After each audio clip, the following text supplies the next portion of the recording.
Economic prosperity social prosperity के बिना नहीं आ सकती है। आज इसी कॉन्टेक्स्ट में मक्खन सिंह ने मुझसे प्रश्न पूछा है कि सर, प्रधानमंत्री जॉर्डन के बाद इथोपिया जा रहे हैं, क्यों जा रहे हैं? मैंने मक्खन सिंह, सारे क्वेश्चन के आंसर ज्योग्राफी देती है और इंटरनेशनल पॉलिटिक्स में तो विशेष रूप से ज्योग्राफी सारे क्वेश्चन के आंसर देती है, मिरर की तरह पिक्चर को पूरा क्लियर कर देती है।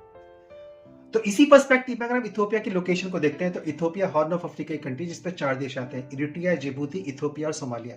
सोमालिया अपने आप में डेमोक्रेटिक वेल वर्स्ड कंट्री नहीं है और सोमालियन पायरेट्स पूरे वर्ल्ड में विश्वविख्यात हैं। इथोपिया जब G20 का समिट होता है तो अफ्रीकन यूनियन को G20 का मेंबर बनवाते हैं और इथोपिया अफ्रीकन यूनियन का मेंबर कंट्री पार्ट है।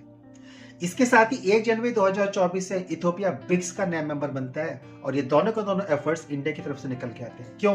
क्योंकि हमको इथोपिया चाहिए। 1993 तक इथोपिया अपने आप में कोस्टल कंट्री था, लेकिन इरिट्रिया के सेपरेट होते ही इथोपिया अपने आप में लैंडलॉक कंट्री हो गया है और इसलिए इरिट्रिया और इथोपिया के बीच में तो रिलेशनशिप अच्छे नहीं है और हमको रेड सी में एक्सेस चाहिए। जब हमको रेड सी में एक्सेस चाहिए तो इथोपिया यहाँ पे रिलायबल एक डेमोक्रेटिक कंट्री के रूप में सामने निकल कर आता है। इथोपिया अपना जितना मैरीटाइम ट्रेड करता है वो जिबूती के माध्यम से करता है और जिबूती में चाइना का मिलिट्री बेस है।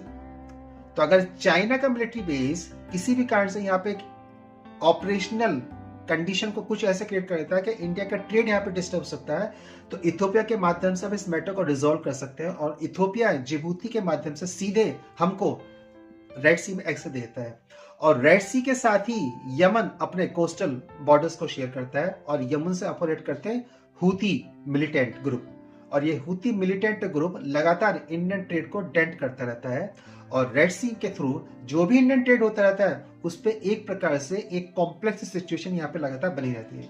इसलिए इथोपिया का होना ये इंश्योर करता है कि रेड सी में इंडिया की जो एक्सेस बनी हुई है वो सस्टेन्ड बनी रहेगी और इथोपिया के साइज, एरिया वाइज साइज, उसके पॉलिटिकल वेटेज के कारण रेड सी में को किसी प्रकार से कोई भी इशू यहाँ पर नहीं आने वाला है। लेकिन ये बात ध्यान रखनी पड़ेगी मक्खन सिंह कि इथोपिया में भले ही इंडिया 3rd लार्जेस्ट इन्वेस्टर है, लेकिन 1st लार्जेस्ट इन्वेस्टर यहाँ पे चाइना है। इसलिए इंडिया को अपना जो भी चाल चलनी पड़ेगी या शतरंज पे जो भी बाजी लगानी पड़ेगी बहुत ध्यान से लगानी पड़ेगी। लेकिन इन सारी बातों से अलग एक बात इंपॉर्टेंट ये है कि इथोपिया अफ्रीका में इंडिया का एक रिलायबल पार्टनर है, इसलिए प्राइम मिनिस्टर जॉर्डन के आज इथोपिया को विजिट करने वाले हैं। तो चैनल को सब्सक्राइब कर लीजिएगा, वीडियोस को लाइक कर लीजिएगा और हाँ, वेबसाइट को जो विजिट करिएगा जहाँ पे इस लेक्चर के नोट्स अवेलेबल है, ट्रांसलेशन ऑन करके आप इन नोट्स को हिंदी में भी इंग्लिश में भी अपने पास कॉपी पेस्ट कर सकते हैं। Thank you.